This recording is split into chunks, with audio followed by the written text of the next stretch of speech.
નમસ્કાર મિત્રો, real voice of ઇન્ડિયામાં આપનું હાર્દિક સ્વાગત છે. મિત્રો, આજે આપણે વાત કરવી છે કંઈક હટકે, કંઈક અલગ અને કદાચ કહેવાય કે એક પ્રકારે એક સરપ્રાઇઝિંગ કહેવાય એ ઘટના છે. કારણ કે જ્યારે ભિખારીની વાત આવે તો આપણે સામાન્ય રીતે કહીએ કે હા, તેઓ રોજીરોટી માટે તો બીજા કોઈ સાધનો નહીં હોય તેના માટે ભીખ માંગતા હશે. પણ એક એવો કેસ સામે આવ્યો છે કે જ્યારે ભીખ માંગવા માટે વિદેશ જાય છે. જી હા, બિલકુલ. તો પાકિસ્તાનના એવા અનેક નાગરિકો છે કે જે જુદી જુદી ગતિવિધિઓ, ખાસ કરીને તેમને ઉમરા કરવા જવું છે, તેમને એના માટે મક્કા મદીના જવું છે, હજ માટે જવું છે, અને આવી કોઈ બાબત સામે આવી છે અને જેને લઈને સાઉદી અરબે હવે આ મુદ્દે પાકિસ્તાનને કડક થવા માટે અનુરોધ કર્યો છે. તો આ જ વિષય પર આપણે વાત કરવી છે. ચર્ચામાં આપણી સાથે જોડાયા છે દીપક દરજી, સિનિયર રિપોર્ટર. દીપક, ખૂબ ખૂબ સ્વાગત છે આપનું. નમસ્કાર. જ્યારે આ વિષય પર આપણે વાત કરીએ છીએ, દર્શકોને પણ થતું હશે કે આટલો સરપ્રાઇઝિંગ મુદ્દો કે જેમાં કહી શકાય કે વિદેશ જઈને ભીખ માંગવી. કારણ કે એ ઘટના આપણે જોઈ હોય, ધારો કે ભારતની વાત કરીએ, પાકિસ્તાનની, કે દરેક દેશમાં આપણે જાણીએ છીએ કે ક્યાંક ને ક્યાંક ભીખ માંગવાની ઘટના છે તે બનતી હોય છે, જે તે સરકાર માટે પણ ચિંતાનો વિષય હોય છે અને જરૂરી કદમ ઉઠાવવામાં આવતા હોય છે. પણ પાકિસ્તાનની જે ઘટના આવી તો હવે હદ એ માટે થઈ ગઈ કે તેઓ ઉમરાનું બહાનું કાઢે છે અને ત્યાર પછી તેઓ ત્યાં સાઉદી અરબ જાય છે અને ભીખ માંગવાનું કામ કરે છે. એક આંકડો જે આવ્યો છે જે અનુસાર જેટલા પણ વિદેશ જાય છે પાકિસ્તાનીઓ, એમાંથી 50% એવા છે કે જે પછી પાછા આવતા જ નથી. શું કહેશો? પાકિસ્તાનમાં 23 કરોડની વસ્તી પૈકી 4 કરોડ એવા વ્યક્તિઓ છે જે ભીખ માંગીને એમનું જીવન નિર્વાહ કરે, અને દર વર્ષે લાખો લોકો ઉમરા કરવા જાય છે અને એ લોકો પ્રવાસી વિઝા તરીકે લે છે, ત્યાં આગળ પછી ભિક્ષાવૃત્તિ કરતા હોય છે. અને આના માટે પાકિસ્તાનની ગેંગ પણ સક્રિય છે કે જે દર વખતે ઉમરા કરવા માટે મોકલે અને ત્યાં આગળ ભિક્ષાવૃત્તિ કરાવે. અને પાકિસ્તાનથી જે ત્યાં ભિક્ષાવૃત્તિ કરે, આમાંથી મોટાભાગના લોકો ભિક્ષાવૃત્તિ સાથે ગેરકાયદેસર પ્રવૃત્તિ કરતા પણ પકડાયેલા છે. એટલે સાઉદીની જેલો છે, આમાં જેટલા બી કેદીઓ છે એમાંથી 90% કેદી એવા છે જે પાકિસ્તાની છે. અને એટલે સાઉદી કન્ટ્રીઝ છે એ પાકિસ્તાની ભિખારીથી તોબા પોકારી ગઈ છે. અને મોટાભાગના જે પાકિસ્તાનથી ભિખારીઓ જાય છે એ મિડલ ઇસ્ટના દેશોમાં જાય છે. અને થોડાક દિવસ પહેલા એક વિડીયો પણ વાયરલ થયો જે જાપાનનો હતો. ત્યાં એક પાકિસ્તાની ભિખારી ભીખ માંગતો વિડીયોમાં દેખાડો હતો. એટલે પાકિસ્તાનના ભિખારીઓ હવે મિડલ ઇસ્ટ કરતા દુનિયાના બીજા દેશોમાં પણ હવે જોવા મળી રહ્યા છે. બિલકુલ, બહુ સ્પષ્ટ વાત છે. દર્શકો, મહત્વની બાબત એ છે કે ચિંતાનો વિષય એટલા માટે કે રીતસર સાઉદી અરેબિયા એક એવો દેશ કે જો પાકિસ્તાનની વાત કરીએ ને, જે પ્રમાણે આપે કહ્યું કે લગભગ 4 કરોડ જેટલા ભિખારી છે, તો એ જે ભિખારી છે ને એનાથી વસ્તી તો આખા સાઉદી અરબની છે. એની વસ્તીની વાત કરીએ ને, સાઉદી અરબની અંદાજિત વસ્તી 2024ના આંકડા અનુસાર 3,41,00,000. અને જે પાકિસ્તાનમાં જે ભિખારીઓની સંખ્યા છે એ લગભગ 4 કરોડ. એટલે કહી શકાય કે ભિખારીઓની સંખ્યા જે છે ને પાકિસ્તાનમાં, એના કરતાં ઓછી વસ્તી સાઉદી અરબની છે. હવે જે આપે જ વાત કરી ને, મામલો એ છે કે જ્યારે એ લોકો ધાર્મિક હેતુથી તેમને જવું છે, અને જેને આપણે કહીએ છીએ ઉમરા કહીએ છીએ, ઉમરા માટે તેમને જવું હોય છે. અને આ રીતે બાબત એ સામે આવી સાઉદીમાં કે છેલ્લા કેટલાક સમયથી આવા ઘણા બધા લોકો, ખૂબ મોટી સંખ્યામાં, હજારોની સંખ્યામાં તેઓ પાકિસ્તાન તરફથી આવે છે. તેઓ ધર્મના હેતુથી, ધાર્મિક હેતુથી ત્યાં આવે છે એમ કે છે, પરંતુ પાછા જતા નથી. હા, બીજી એક બાબત એ પણ છે કે લગભગ 50% મહિલાઓ પણ તેમાં છે. એટલે મહિલા પણ ત્યાં જાય છે અને ભીખ માંગે છે તેવી પણ બાબત સામે આવી. ત્યારે આજ મુદ્દે પાકિસ્તાનના જે ધાર્મિક વિભાગ છે તેના જે મંત્રી છે મોહસિન નકવી, અને બીજી બાજુ સાઉદી અરબના જે રાજદૂત છે નવાફ બિન સઈદ અહમદ અલ મલકી, એ સાથે ચર્ચા થઈ. ત્યારે સ્ટ્રિક્ટલી એક પ્રકારે વોર્નિંગ કહી શકાય, પાકિસ્તાનને વોર્નિંગ આપી કે હવે જ્યારે તમે સાઉદી અરબમાં તમે જે આજે હજ માટે જતા હોય કે પછી ઉમરા માટે જતા હોય, એમના પર થોડા કડક નિયંત્રણો લાદો. એમની બેકગ્રાઉન્ડ શું છે, ભૂમિકા શું છે, પાસ્ટમાં એમના જે રેકોર્ડ શું છે, ક્રાઇમ રેકોર્ડ શું છે, તપાસીને પછી તમે ફાઇનલાઇઝ કરીને મોકલો, એટલે ત્યાં સુધી આ બાબત છે તે ગંભીર છે. કારણ કે એક વાત છે ને કે ક્યાંક આખી ડેમોગ્રાફી ચેન્જ થતી હોય, અને એવા દ્રશ્યો હવે આપણને અહીં પણ જોવા મળે છે. બીજી વાત એ છે કે જે પ્રમાણે સતત આ આંકડો વધી રહ્યો છે, ત્યારે હવે પાકિસ્તાન સરકારે પણ, કારણ કે ક્યાંક ને ક્યાંક પાકિસ્તાનને પણ લાગ્યું કે આખા વિશ્વમાં બધા જ મીડિયામાં જ્યારે આવા સંદેશ જતા હોય કે પાકિસ્તાનના લોકો જાય છે ત્યાં જઈને ભિખારી બની જાય છે, ત્યાં જઈને ભિખારીના રોલમાં કરોડો રૂપિયા કમાઈને પાછા પાકિસ્તાનમાં મોકલે છે, તો ક્યાંક જે પાકિસ્તાનની છબી છે તે ખરડાઈ રહી છે. આની આગળના વિડીયોની વાત કરીએ તો દીપક, આપણે ગયા સપ્તાહે જ એક આવો જ વિડીયો કે પાકિસ્તાનના જે ગધેડા છે એ ત્યાંની ઇકોનોમીને મજબૂત કરી રહ્યા છે, અને હવે કહી શકાય કે પાકિસ્તાનના જે ભિખારીઓ છે એ પાકિસ્તાનની જીડીપીમાં ક્યાંક મહત્વપૂર્ણ ભાગ આપી રહ્યા છે. એક આપે પણ ડેટા કંઈક ફાઇન્ડ કર્યો હતો કે પાકિસ્તાનની જીડીપીમાં ભિખારીઓનો ફાળો કેટલો, થોડી એની વાત કરશો? પાકિસ્તાનના જે 3.80 કરોડ જે ભિખારીઓ છે એ લોકો સરેરાશ પર ડે 800 રૂપિયાની ઇન્કમ કમાય છે, જે કોઈ પણ વર્ક વિના. એક ભિખારીની એક દિવસની આવક પાકિસ્તાની રૂપિયા 800 રૂપિયા, અને વર્ષને એમને 32 અબજનું દાન મળે. અચ્છા, હા, ભિખારીઓને જો, હા બિલકુલ. અને એમની ટોટલ ઇન્કમ છે 170 ટ્રિલિયન જેટલી થાય છે. અને ડોલરની રીતના તમે જુઓ તો આંકડો 42 અરબ ડોલર જેટલો થાય છે. 42 ટ્રિલિયન. અને જે પાકિસ્તાનના જીડીપી નો 12% જેટલો હિસ્સો છે. અચ્છા, 12% હિસ્સો છે. ઓકે મિત્રો, એટલે વિચાર કરો કે જ્યારે કોઈ કૃષિ પ્રધાન દેશની આપણે વાત, અથવા ખાસ કરીને વિકસિત દેશની વાત કરીએ, જે અમેરિકાથી લઈને જે મોટા મોટા વિશ્વના દેશો છે તેની કૃષિની જે જીડીપીની આવક કહીએ ને તો એ ખૂબ જ લિમિટેડ હોય છે. પાકિસ્તાનની વાત કરીએ તો માત્ર ભિખારીઓના મેળવાતા પૈસા થકી જે દેશની જીડીપીના 12% થાય છે, એટલે એના પરથી પણ આપણને ખ્યાલ આવે છે કે પાકિસ્તાનમાં કયા હદે બેરોજગારી છે, કયા હદે લોકોમાં શિક્ષણનું પ્રમાણ ઓછું છે, કયા હદે લોકો કામ કરવા તૈયાર નથી, અથવા તો જો મફતનું જ મળે છે ત્યાં સુધી આપણે મહેનત નથી કરવી. અને એને કારણે જે રેશિયો તમે આપ્યો દીપક, તે પ્રમાણે લગભગ દરેક ભિખારી 800 પાકિસ્તાની રૂપિયા કમાય છે. આ તમે દીપક જે વાત કરી ને એ ઓવરઓલ પાકિસ્તાનની વાત કરું, પણ જે આંકડો મારી પાસે એક આવ્યો છે કરાચી શહેર, કે જે સૌથી મોટું શહેર, ત્યાંની જો વાત કરીએ તો કરાચીમાં પ્રત્યેક ભિખારી રોજના 2000 પાકિસ્તાની રૂપિયા કમાય છે. એટલે આ બાબત પણ ક્યાંક એ ચોક્કસથી ચિંતાનો વિષય કહી શકાય, કારણ કે પાકિસ્તાનની ઇકોનોમી નબળી છે એના પણ આ એક સંકેત છે.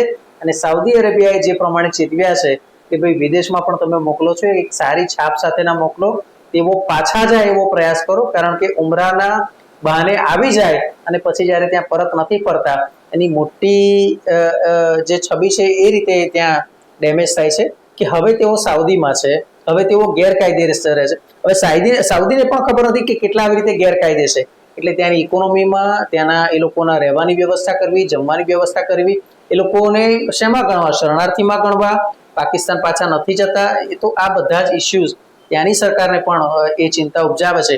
અને જે પ્રમાણે મેં વાત કરી, લગભગ 4 કરોડથી પણ ઓછી વસ્તી સાઉદીમાં હોય, અને ત્યાર પછી આવી રીતે લાખો લોકો ત્યાં જો ગેરકાયદે ત્યાં સ્થાયી થઈ જાય તો કોઈ પણ દેશ માટે ચિંતાનો વિષય ચોક્કસથી કહી શકાય. દીપક, આપણે ભિખારીની વાત કરી, ભિક્ષાવૃત્તિની વાત કરીને, પણ જે ગલ્ફના દેશો છે, ખાસ કરીને જ્યારે આપણે સાઉદી અરબની વાત કરીએ છીએ, આ ઉપરાંત યુનાઇટેડ આરબ અમીરાત, જ્યાં ખાસ કરીને દુબઈ આપણે બધા જ આ નામથી પરિચિત છે. દુબઈ છે, શારજા છે, ફુજેરા છે, રાસલ ખૈમા છે, એવી જ રીતે ઈરાન છે, ઈરાક છે, અને કતર દેશ છે, બહેરીન છે.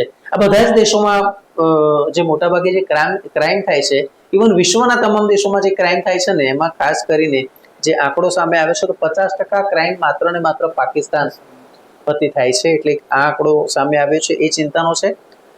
બીજું કે જે ગલ્ફ કન્ટ્રીઝની વાત કરવામાં આવે તો ત્યાં હવે નહીં માત્ર સાઉદી અરબ, પરંતુ દુબઈ, યુએઈ સરકાર એ પણ પાકિસ્તાનીઓ વિઝા આપવાનું ટાળે છે, અથવા તો પછી સ્પષ્ટ નક્કર પુરાવા માંગે કે તેમની ફાઇનાન્શિયલ કન્ડિશન કેવી છે.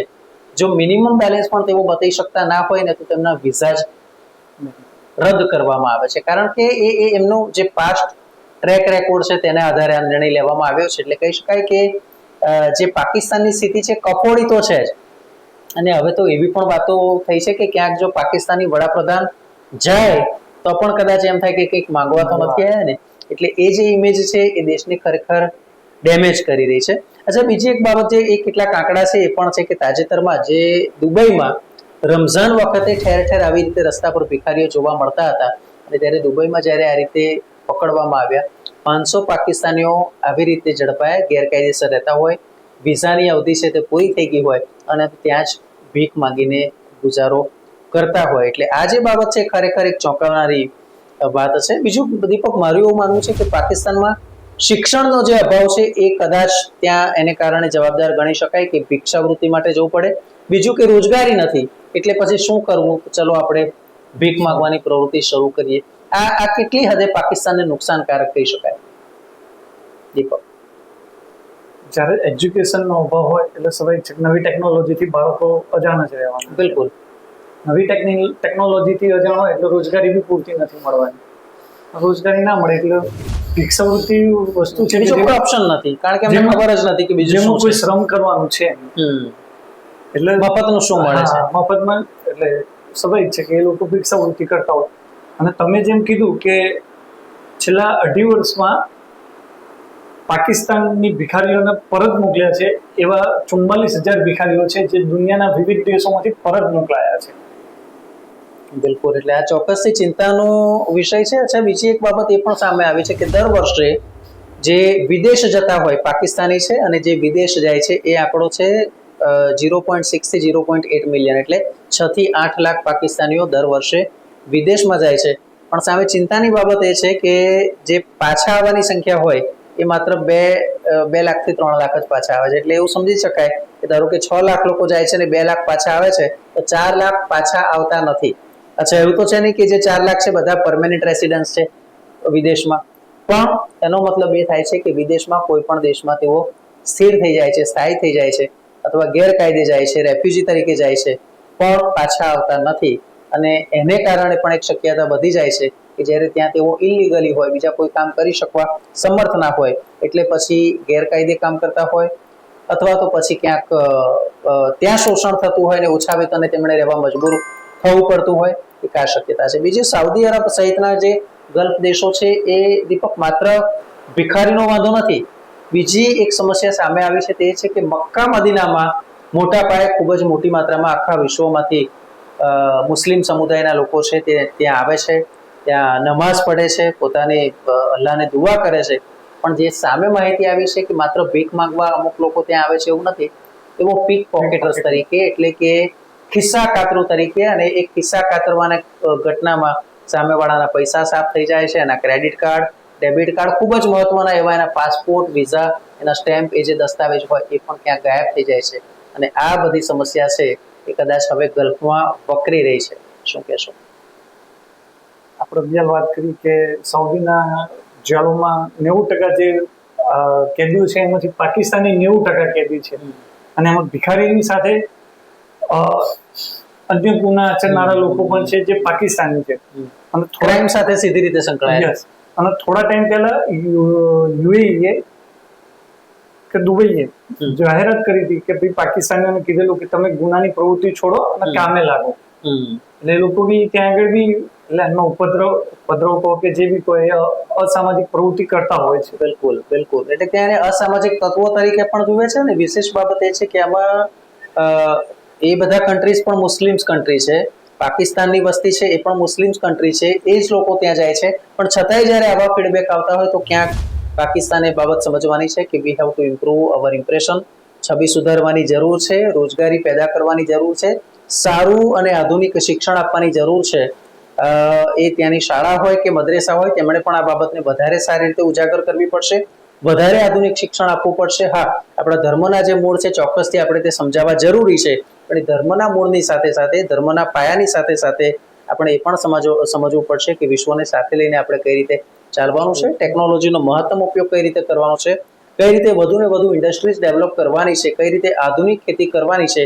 જ્યાં સુધી આ બધું જો પાયો છે શીખવવામાં નહીં આવે ત્યાં સુધી કદાચ આ જે ભિક્ષાવૃત્તિ છે એની માત્રામાં ઘટાડો નહીં થાય, અને કદાચ પાકિસ્તાને ખૂબ જ ગંભીરતાથી વિચારવું પડશે. રમજાનના મહિનામાં લાહોરમાં 4 લાખ જેટલા ભિખારીઓ રસ્તા ઉપર ઉતરી આવ્યા, અને એના કારણે સરકાર તો ઠીક, પોલીસ તંત્ર પણ દોડતું થઈ ગયું કે ભિખારી ભિક્ષાવૃત્તિની સાથે સાથે ગુનાખોરી પણ કરતા. એટલે પાકિસ્તાનની અંદર બી પરિસ્થિતિ એવી છે કે એ લોકોને ભિખારીઓને ડામવા આવવા જરૂરી છે. એટલે ભિક્ષાવૃત્તિ જેમ ઓછી થાય એ કરવા માટે પાકિસ્તાનના માટે જરૂરી થઈ ગયું છે. નકર ત્યાં બી ક્રાઇમ રેટ વધવાનો છે. બિલકુલ, એ દેશ ઉપર બી અસર પડે ને, જે દેશમાં આવી રીતે જાય છે અને પછી ત્યાં ભિખારીનું કામ કરે છે, ભિક્ષાવૃત્તિ કરે છે, તો એ દેશની છાપ પણ ખરાબ કરે છે. આ ભારત માટે ચોક્કસથી કહી શકાય કે આજે વિશ્વમાં ભારતની છબી ઉજળી છે. વડાપ્રધાન મોદી વિશ્વમાં જ્યાં જ્યાં જાય છે ત્યાં જે ભારતીય જે ડાયોસ્પોરા છે તેમને મળે છે, તેમની પાસેથી વાતો છે તે સમજે છે. ત્યાંની સ્થિતિમાં આપણે કહી શકીએ કે ભારત છે કે ભારતીયો છે એ વિદેશમાં પણ યોગદાન આપે છે અને એને કારણે આજે ભારત વિશ્વભરમાં ભારતની છબી છે એક પ્રકારે ઇમ્પ્રેસિવ રહ્યું છે. ત્યારે પાકિસ્તાને માત્ર ને માત્ર નફરતનું રાજકારણ નહીં, પરંતુ ક્યાંક આ મુદ્દે પણ વિચારવું પડશે કે કંઈક પોઝિટિવ પણ કરી શકાય છે અને ચોક્કસથી કહી શકાય કે નાની લીટીની સામે આપણે મોટી લીટી પણ કરી શકાય છે. દીપક, આપ અમારી સાથે જોડાયા, ચર્ચામાં આ વિષય પર આપણે વિસ્તારથી માહિતી આપી, આપનો ખૂબ ખૂબ આભાર. તો દર્શક મિત્રો, મને આશા છે કે આજનો એપિસોડ આપને પણ જાણવા જેવો લાગ્યો હશે ને હા, આપને પણ ખબર પડી હશે કે શિક્ષણનું મહત્વ કેટલું છે અને રોજગાર પ્રદાન કરવામાં તેનો શું ફાળો છે. અને હા, ચોક્કસથી કહી શકાય કે આગળ પણ આ જ રીતે આવા જ વિડીયોઝ અને એનાલિસિસ માટે આપ જોતા રહો રિયલ વોઇસ ઓફ ઇન્ડિયા. ધન્યવાદ.